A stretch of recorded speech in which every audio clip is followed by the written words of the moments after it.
Good morning, good afternoon, good evening, whenever you happen to be listening to the podcast today. Picture this. The day is finally winding down, the kids are asleep, and you have a brief moment to yourself. But instead of doing something creative or meditative or finally cracking open that book you've been dying to read, you've convinced yourself, and society has convinced us also, that we're just going to add that to the tomorrow's to-do list. That's tomorrow's problem. We'll rest, we'll rejuvenate tomorrow. Welcome back to another episode of the Chill Like a Mother podcast. I am Kayla Huzar, your host and creative counselor for moms. And today I am joined by Jenny, author, Mama Needs a Refill, Finding Light in the Midst of Madness. Hello, Jenny. Hi, good morning, Kayla. How are you today? I'm good. I've done my rituals that help me get grounded, and I'm excited to meet you and grateful to be on this show with you. Thank you. Oh, awesome. So I just want to say that as a mom in this stage of life, and all of the moms that I work with in their various stages of life, I think I can speak for a lot of us when moms think that our needs can wait because everyone else's comes first.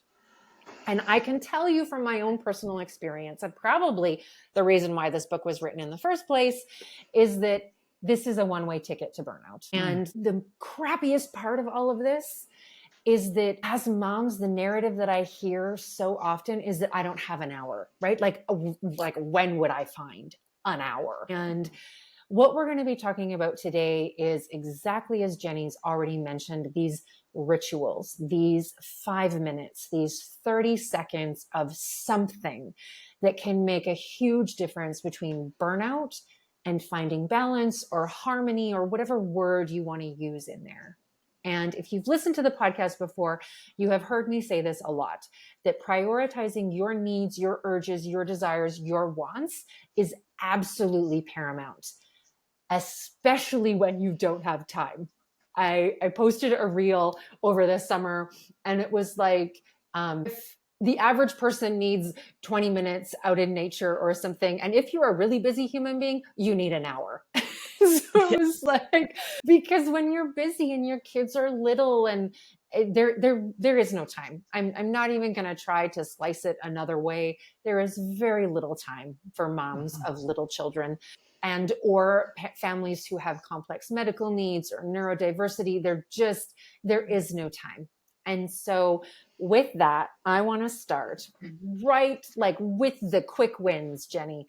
What did you do this morning to ground yourself to get ready for today so that you could be here present talking about this glorious work that you do?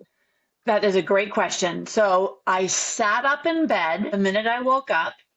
Husband he may have been still snoring next to me, I'm not sure, or he may have already gotten up to get the coffee, I don't remember. But I sat up in bed, I put a pillow behind me, and I put a hand on my heart, and I just said, I love you. And then I said, thank you. And I didn't say thank you to anyone or anything in particular. Sometimes that changes. And I didn't get specific, but I just plugged in. So the first thing I did was sit up, love to self, saying thank you. I have to start in stillness and quiet because I'm wired like the Energizer bunny on crack, right? So that's what I did. I did not get to my writing yet this morning. I didn't step outside yet this morning. I'm just being really real with you. I knew I had this conversation with you, so I did take a quick rinse off shower. I didn't want you to have to smell me, Kayla, right? That was important to me. That physical, just water grounds me. For anyone who gets overwhelmed easy, hands under cold water. If you can't take a bath or a shower or dive into a pool or a lake or the ocean, hands under cool water. It clears the energies and gets you present. So that's what I did. I literally took a shower and 5 seconds of, my 10 minutes of meditation, keeping in mind my children are grown and out of the house. But that doesn't mean, and they were home this summer, it doesn't mean that my relationship stopped. And I was just able to just be Jenny. Of course, all the mom stuff turned on. So all this to say, the number one thing I had to do was connect my energy, plug into today. The fundamental teaching, you probably know this, of Buddhism, is that everything changes. I'm different than yesterday. So I had to get present for today. I didn't exercise this morning, and I didn't even eat breakfast yet this morning, because the most important fuel for me is connection to self. Oh, that speaks volumes to me. And as Good. someone who is still in the little kid phase, I'm on the cusp of it. My youngest is going to kindergarten this year. I'm right on the cusp of, he's in between preschool and school ager. I can really see this practice of sitting up in the morning and just, whether it's out loud or silent, or while I'm in the shower, that like habit stacking, or while I'm brushing my teeth, just that love to self or love to someone else, especially if I'm in a tough phase with someone, or my partner works away. So he's home for a week, gone for a whole week. And so I can get into my head a little bit about like how connected we are and how our relationship is, because literally we're absent from each other. Right. And so one of my recent mantras as a busy mom who solo parents 50% of the time is, he loves you. Like if I ever get in my head about, whatever, or he comes home and he's a little bit grumpy and I'm like, you've been away for a week, how can you be grumpy with us already? It's like, he loves you. He loves us. Like and it's 3 seconds of just like, don't let that story fuel you. You have zero evidence for it. Just like, there's nothing wrong. I'm so delighted to hear you say that. And what I'm hearing, Kayla, is that you are plugging into your relationship with yourself. And maybe that's like the number one point that we can get across today, getting present, tapping into your energy. Yeah. And all day long, we need to do that because we get spun by the demands and needs of everyone else, right? Yes. Yeah, it's the conversations that you're having with yourself. And maybe we can also inspire new relationship, not only with yourself, but with time. Say more. Say more Okay, words. you got it. Here I go.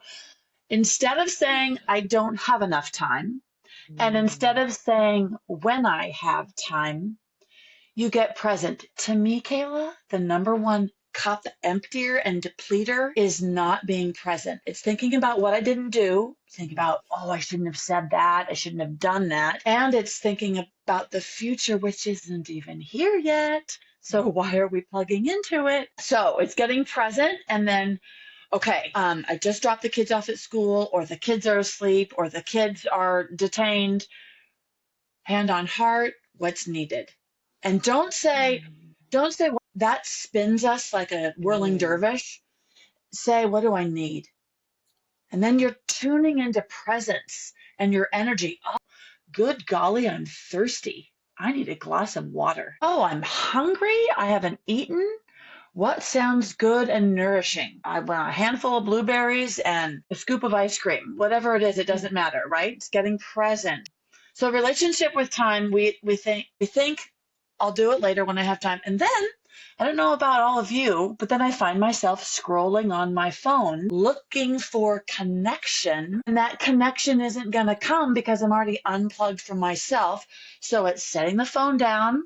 All right, I only have a few moments before dinner.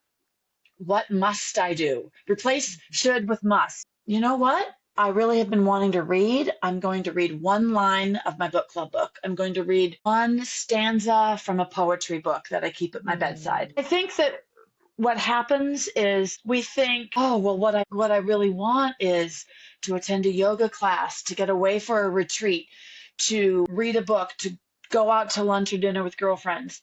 But if we make it more accessible and name it as a value, I need connection. I'm going to get that through calling a friend or reading a poem. I need solitude. I'm going to get that by stepping outside. So it's just breaking it down to your values, Kayla, and making it easy, accessible, and just right now in the moment. Hmm. Not making it big and elaborate. Like, Yes. right? I'm going to write that book when I have time. No, I'm going to write 10 minutes right now. Yes. Yes. Love this for so many reasons. As a neurodivergent parent of neurodivergent, highly sensitive children whose Hmm. partner works away, who runs her business, there are so many creative solutions that I'm naturally a creative person as an expressive arts therapist. I just like everything spews creativity out of me. Squirrel moment. I was in a session with a client yesterday. We were talking and talking, and the very end, here's what she says to me. The whole time we were talking, I was curious how you were going to make this into a metaphor. It's like we were at like the ninth hour. It was like we had five Right. minutes left. I could feel it in my bones. I was like trying to connect this to the other stories that she's told me, just all these things. Then all of a sudden it was like, oh my gosh, this makes so much sense. And I said it out loud. I couldn't believe it. She was like, I was waiting. I was waiting for the moment that you would turn this into a metaphor. I love it. And did you come up with a metaphor at the end? I did. I Yeah. did. Yeah.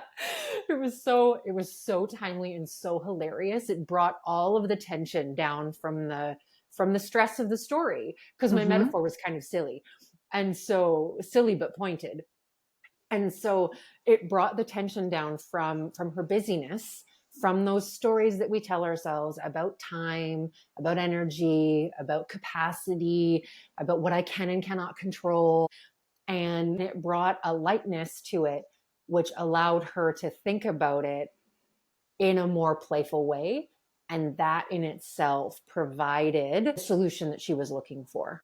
That's great. So, as somebody who is very creative and also admittedly very busy, these small moments of connection, I think something that's really important that a lot of my clients say that I say to them is it's not about the thing that you choose to do. Sometimes it's about the thing that you choose not to do, which is picking up the phone, which is That's great. scrolling for hours. I mean, I could say journaling. Yeah, journaling scientifically is really beneficial for your brain and your Hmm. body. Hmm. But realistically, sometimes it's about the absence of just scrolling or adding stimulation, Hmm. right? Hmm. It's so I love this idea of thinking about it like, oh, I would really love 3 days of being alone in my own home with my own thoughts, following all of my urges. But if that's not possible, maybe I can step outside for 5 minutes and just close the door. Maybe Hmm. I can put my headphones on while I'm taking a bath this afternoon. Maybe I can set my kids up with a game at the table and I put in my earbuds and listen to a song. Hmm. Like, Exactly. yeah. And I have a lot of life coaching clients who also are neurodivergent. They share with me their ADHD and their distraction, and we can use that as our excuse, right? Mm-hmm. And no ill intent with me saying that, Yeah. but yes, I saw that you had started the chapter squirrel. Girlfriend, I invented the squirrel brain. I get it. Absolutely. So it's having that love for yourself, even though I have ADHD, even though I have 1,000 things going on in my mind, even though I get easily distracted. I have to do that a lot to myself. Jenny, it's okay that you're acting like a squirrel. I love you, squirrel. Okay, squirrel, what's the one nut right now that you can just give 30 seconds to? Maybe it's telling yourself that you're lovable. Maybe it's drinking that glass of water.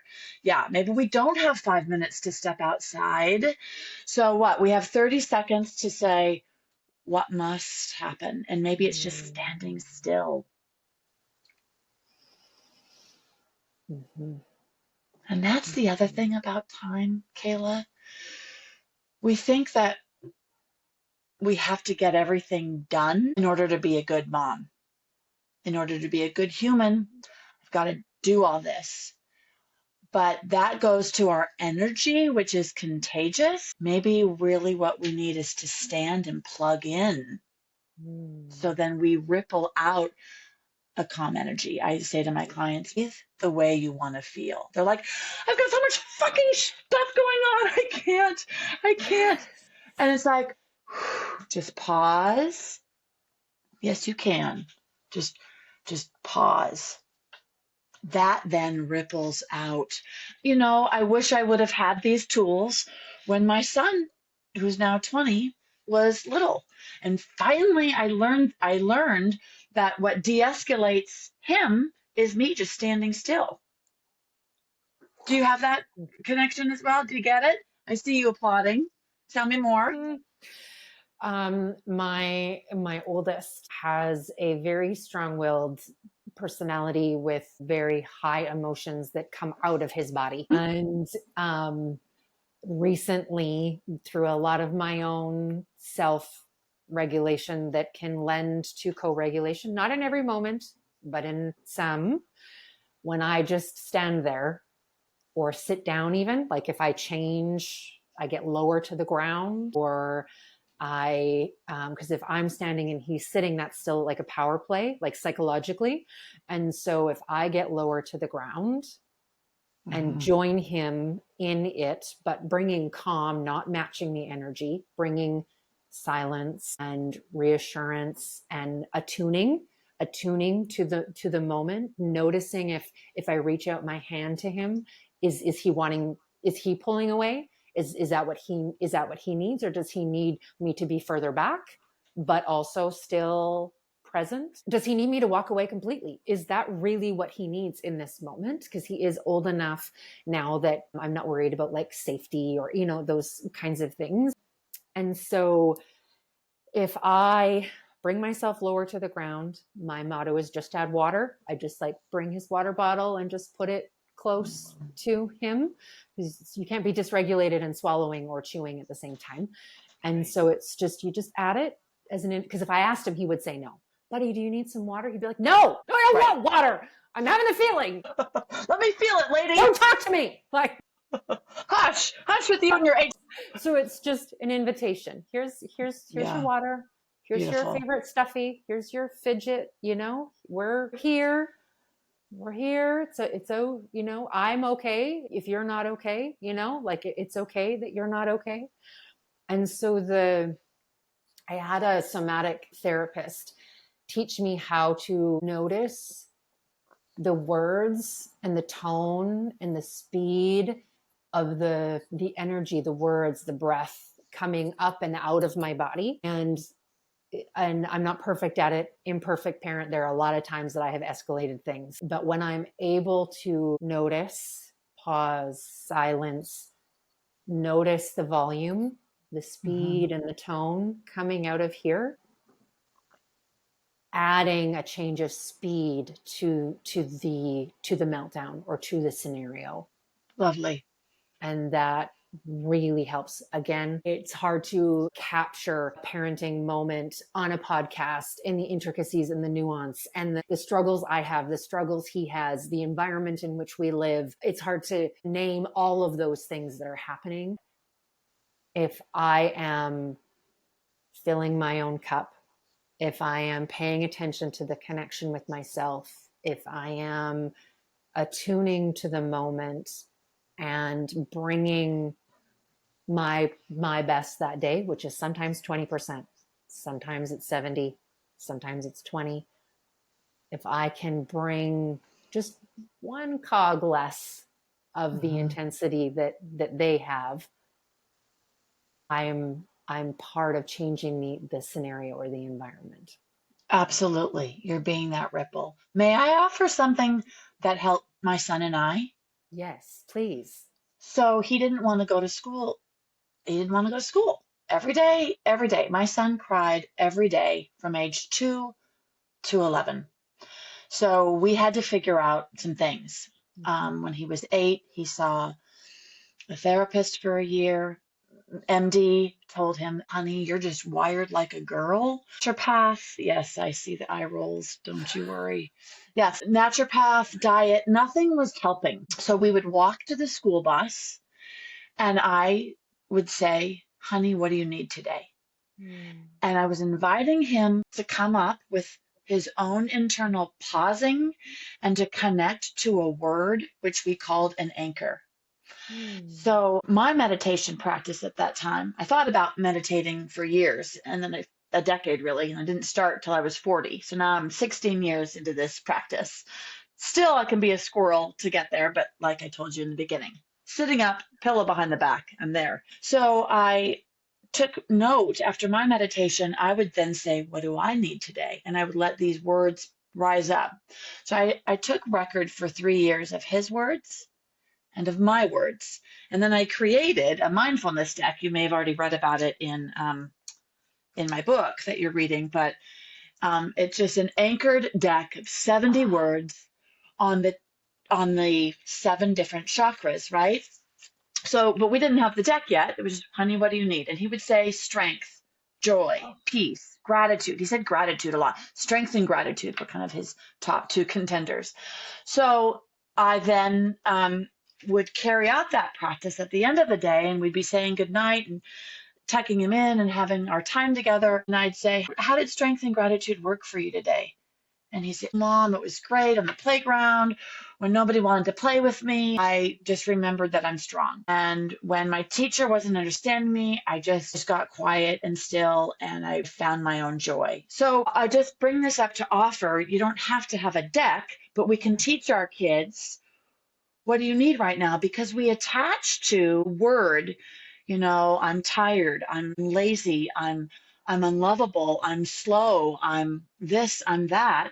And then that becomes the air we're breathing. But if we say, I'm patient, even if you're working on it, I am joy, I am peace, breathing that way you want to feel, connecting to a word. Obviously, you don't want to offer this to him right in the moment, but, teaching that practice of what word do you want to anchor to today? That can be a great way for us to plug in as adults, as women, as humans, but then also something to teach our kids. What do you want to plug into today? You're nervous about that friend that isn't being nice to you. You and the teacher are butting heads. So what do you want to plug into? Just giving that door of hope and possibility, and that they can control. What can they control? They control what they think and what they feel.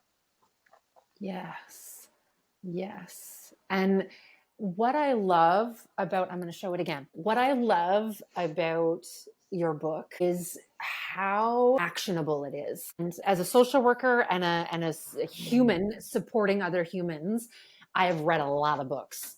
I am an avid reader. I love reading and learning and getting real actionable skills for my clients, because when they are in the thick of it, when they are so anxious, they are contemplating not getting out of bed, or they are so dysregulated, they are equally at the same time knowing that they are causing harm and not wanting to cause harm. And so there's like all kinds of shame wrapped up in this cycle of, I need to be regulated. I want to be regulated. This is my goal, but I literally don't know how to do it. My body is so wound up.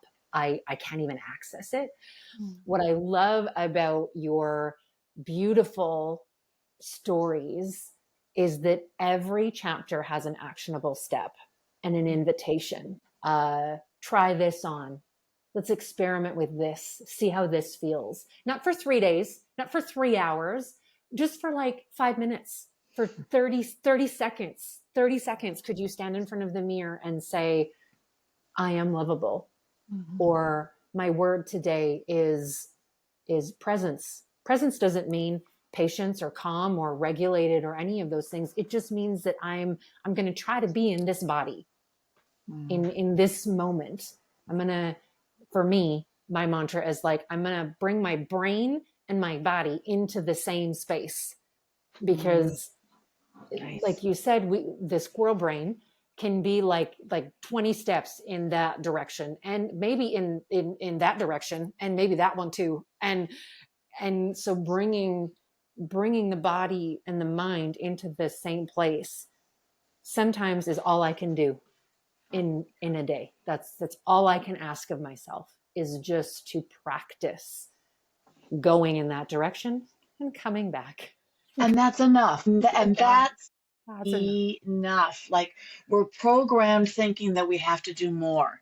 Yes. No, that's enough. And the reason why that's enough, Kayla, is that back to that energy. That's what our children will cellularly in their cells, talking about regulation, that's what they will remember. I didn't grow up with that, so I didn't have when my kids were little. Yeah. Not no blame, no blame on the parents. No. Yeah, right? That would so maybe that was my gift. Growing up not being regulated, not having stability, not being emotionally supported, being emotionally abandoned, maybe that was my gift. So then I could learn what I needed and then learn what I can then give to my people. Yes. Yes. It was one of the hardest lessons I have had to reflect on is exactly that.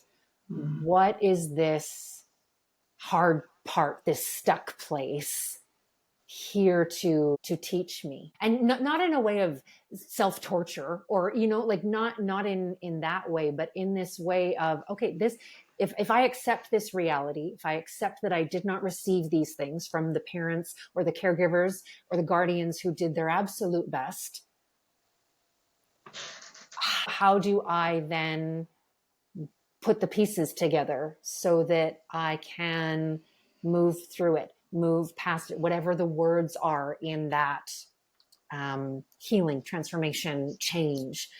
How do I take what I know, what feels stuck or incomplete or hurting, wounding inside of me, and do something with it so that I can change it, alter it, maybe have a smidgy of a chance of not passing that on to the tiny people in my life. You said a word that's really important for us to highlight. Teach. Our teachers are always right in front of us. And those lessons, right? When I do mini retreats and we're in a circle, I share with them what I learned from my mentor years ago at a writing retreat.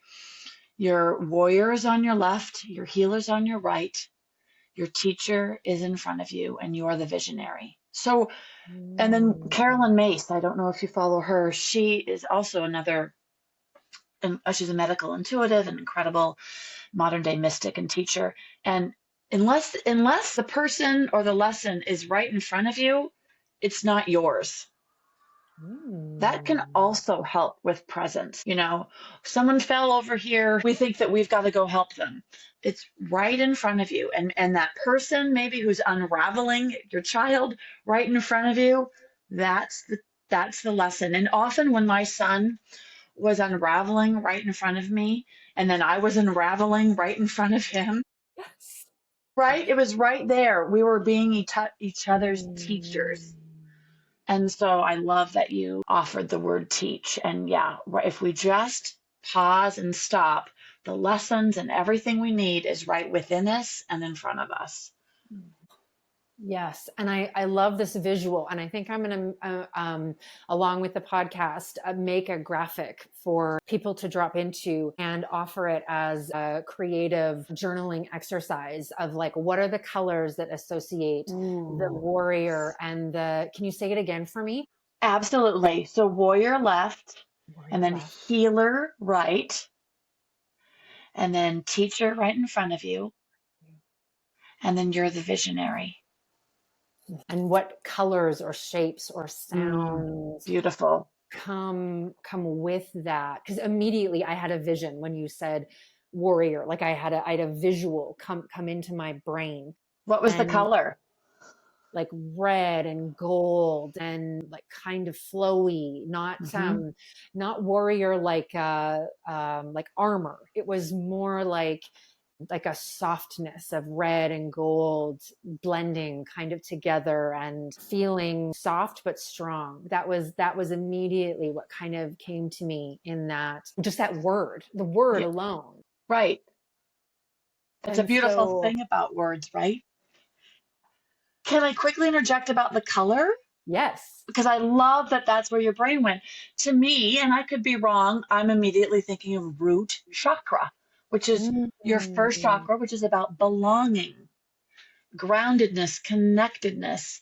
And then gold isn't necessarily in there, but that could be related to the white, that crown chakra. So I love your visual. That's beautiful. It's not for naught, right? Yes.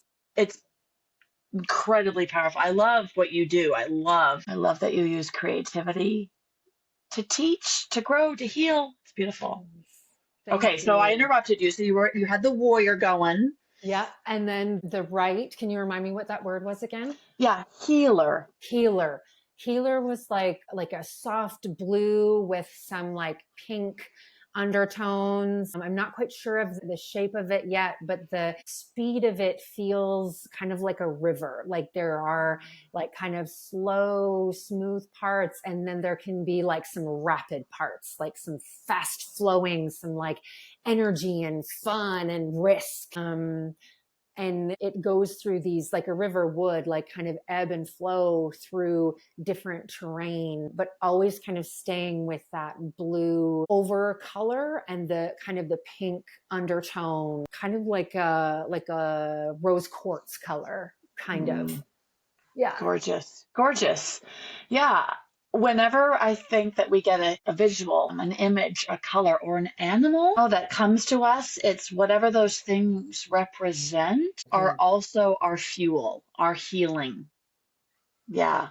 And the blue could either be that third eye chakra or it could Mhm. be the throat chakra of speaking your Yes. truth. Yeah. Yes. I Can also represent heart. Yeah. Yes. I often, when I'm doing body scans and associating color or shape or movement to them, there is often blue in here, which is a lifelong lesson that I relearn every new phase of adulting, parenting, lifing, partnering around voice and how important it is, not only to speak, but sometimes, especially in these moments of parenting, is learning when not to, when you need to not say the thing that makes you sound like your own parent or your own generation, right? Like of elder. It's that like this will not be helpful. And you will see the tears or the fear or the feeling mirrored back to you, you know, how you felt maybe when that thing was said to you. And so not only learning to speak when those moments arrive, but also learning to in those moments when I might be adding to the escalation, when I might be bringing my unraveling, right? It's that pausing, that learning of these words will not land. As an adult, I understand them. I understand the lesson I'm trying to teach, but the words will not land for the tiny person standing in front of me. Silence is empowering. Mm-hmm. We forget that. I had a client who would say, I pick up my kid from school and they don't talk to me. Mm-hmm. And then I ask, what else is going on? And I gently say, maybe if you stop talking, they might then speak up, right? Mm-hmm. Yes, silence, as the saying goes, speaks volumes. Yes. And Yes. another thing that silence can do, Kayla, it leaves room for the wisdom to get in. We busy our minds, and then once we still them and get quiet, that's when we hear the wisdom. And that's the same with our children. When we silence our voice, we can let them hear their own wisdom. Mm-hmm. Yeah. So much amazing wisdom for all stages of parenting in this conversation with you, Jenny. I appreciate your wisdom as a parent of older children. I appreciate your vulnerability in admitting that not all of these practices did you know or do when your children were little. The admission that there were imperfect moments of your own unraveling and that your relationship with your children is still intact. I think a lot of my clients who are in the stages of 5 and under, because of the increase of social media and the narratives that we get thrown out from all different walks of life, is that we will somehow do irreparable damage in those younger years when we don't have access to tools, or we can't afford certain supports at this moment, or whatever that looks like. And attachment is a lifelong experience. It is, yes, the first 3 years are important. Yes, the first 5 years are important. We know that based on brain research, but we also know that healing and repair and an attachment to our children and to ourselves has an ebb and flow to it through our entire lives. And so I just thank you for taking up space in the online world, and that you have for others so freely and so willingly. You are incredibly welcome. It is my joy and my honor. And I had a lot of fun chatting with you. If you ever want to do it again, let me know. It's just lovely. And I love what you're doing in the world. So thank you. Oh, thank you so much. And yes, I would love to have another conversation with you. Maybe we can pick a new chapter, to Let's do it. a new ritual, or a new, Fuel. yes, a different way, the creative ways in which we can fill our cups that sometimes we can't see. Because what we really want is the 3-day retreat, is the 3-day silence. But how do we break that down in the modern way in which we live, and how can we maybe facilitate that just little by little for ourselves, as opposed to waiting and wishing for that 3-day thing, that 7-day thing, that time when we can finally be alone or silent, or my kids are 15. That's finally when I'll take up knitting, when I have time. Like, can you just knit one stitch today? Can you just start? Can you look at knitting online instead of scrolling? Can you go to the yarn store and just touch it and feel it, even though you don't have enough time for it, right? Exactly. Even though we think we want that 3-day retreat or that knitting class, there might be something else that can be just as fueling and life-giving and cup-filling in a shorter amount. Yeah, we want those longer things when we're burned out.